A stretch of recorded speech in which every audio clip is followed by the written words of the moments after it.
hail, we love thee, our great citadel of learning. We call on God to help us to acquire knowledge for development.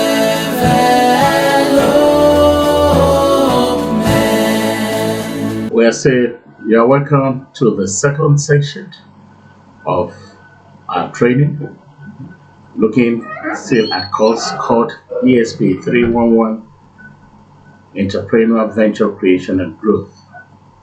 My name is Professor SAMBABA and I'm TENDE from National State University. We're going to look in depth into the next stage of a business. Naturally, the moment you start a business, your intention after starting a business is to ensure the growth of the business. Therefore, we're going to learn about both the feasibility study, business plan, concept of business structure, opportunity search, identification, and legal issues. And we will specifically at this session 2 look at the concept of business growth, strategies for business growth and expansion strategies, and of course, challenges associated with business growth.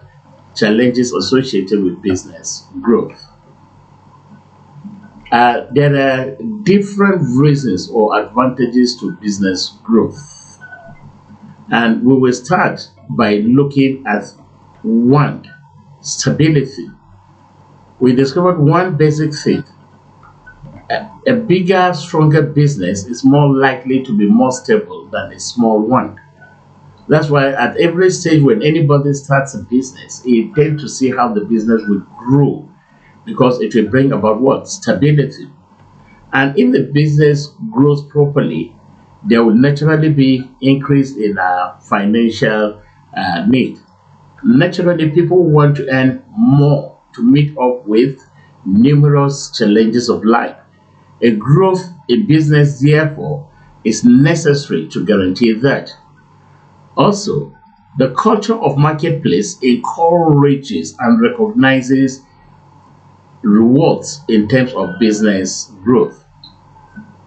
Not only that, to withstand competition, business needs to grow in order to withstand the pressure of competitors. There's the need to make more profit, and customers' needs are always changing and increasing. Therefore, when the business grows, you'll be able to meet up with your customers' demand. There are also what we call economic growth. It is normal for markets to grow as the economy grows. And of course, when a business grows, it now enjoys what we call economic of scale. Economic of scale. You'll be able to now buy more things in larger quantity, enjoying higher discounts. However, just as much as we are interested in business growth, the moment we start our businesses, there are always disadvantages associated with business growth. One, you will discover you overstretching your business resources. There will also be challenges of recruiting more employees to handle extended responsibilities. Of course, we discovered one basic thing. It may lead to decline in quality of products or service.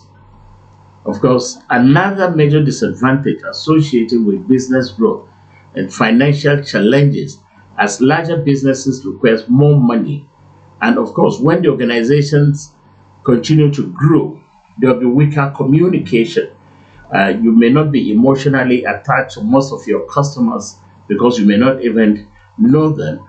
And if there's no proper line of communication, communication gets weaker, and there may be a lot of grapevine communication. Loss of control. More capital may be required, leading to introduction of more investors, hence loss of control by initial owners. Strategies for business growth. Growth strategy is a means in which an organization plans in order to achieve its objective. The plans you make in order to achieve your objectives, which are to increase the firm size, activity volume, and turnover in sales. It refers to a strategic plan formulated and implemented for expanding a firm's performance. The ability to understand how and why companies grow as they do is an important trait for an entrepreneur. There are two major types of growth. We have the external growth strategy and, of course, the internal growth strategies. I repeat, the external growth strategy and the internal growth strategy. With the external growth strategy, it includes mergers, that is, you go to merge with another company or firm, acquisition, you acquire a weaker company, diversification, franchising, and then, of course, buy in and buy out. With the internal growth strategy, it occurs through innovative activities such as the process of innovation, product innovation, platform innovation, and market innovation. Now, external growth, like I said, which refers to all this idea of merger, acquisition, diversification, and franchising, and of course, internal growth, as the name implies, is just within the organizational setup. Now, we discovered the business growth and expansion strategy. Business growth strongly depends on the ability of the owner or manager to integrate, build, and of course, reconfigure the internal and external competencies of the businesses in order to address rapidly changing environment. We have within, you can see in the diagram displayed here on market internal growth and expansion strategy, which you can clearly study either through the penetration strategy, market diversification, product development strategy, or diversification strategy. These are all internal growth strategy.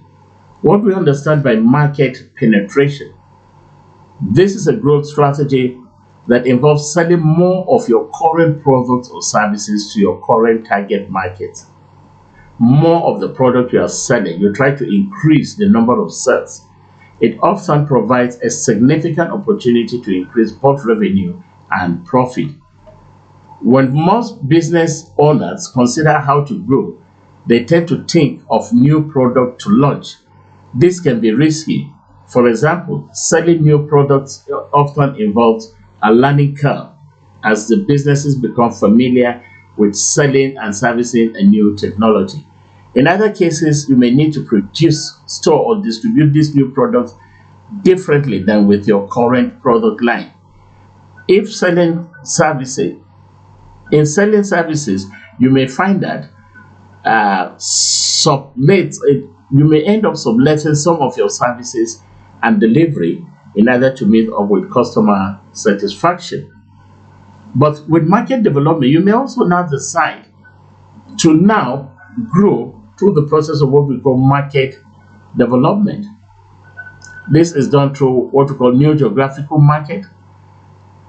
This has the chance of increasing your sales by offering your products to customers who have not previously had the chance to purchase your product and they are in different locations. Or new demographic market.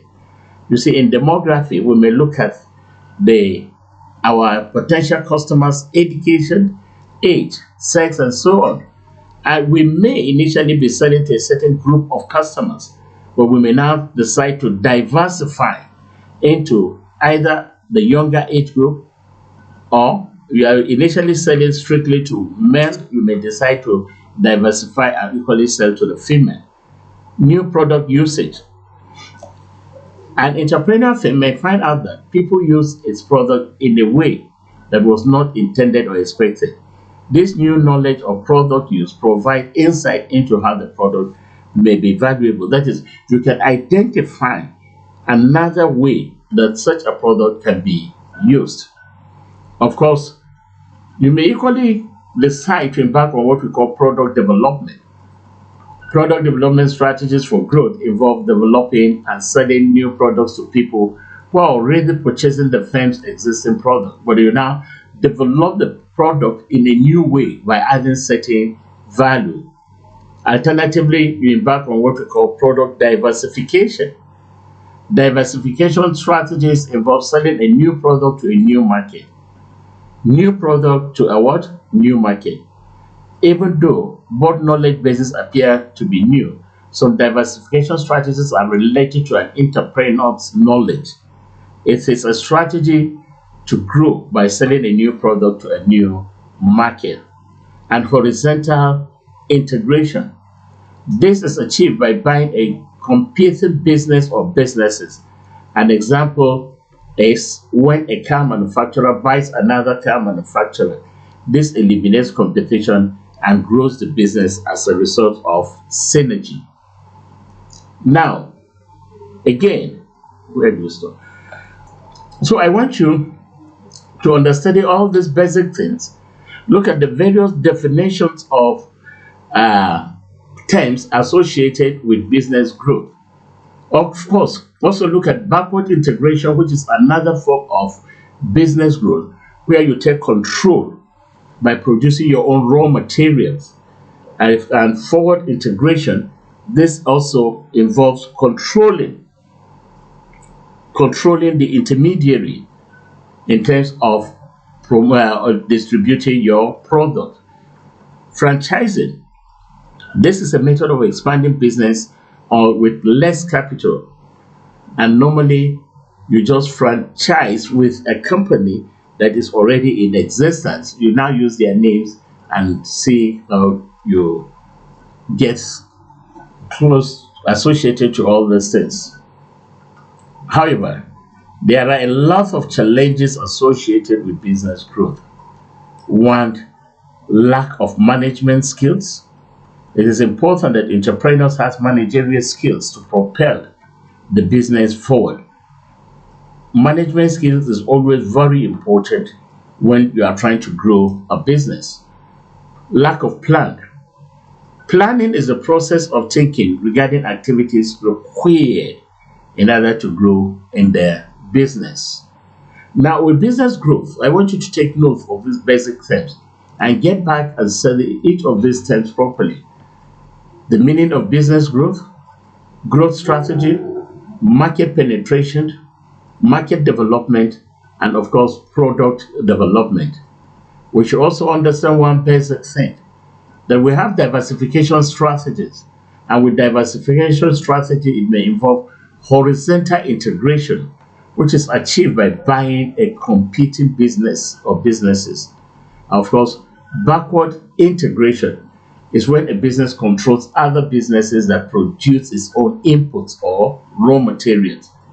Forward integration, it involves buying from controlling other businesses that are part of the distribution channel, that is, taking control of your distribution channel.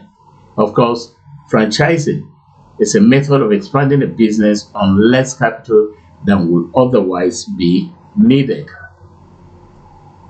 Once again, thank you and see you in the next class.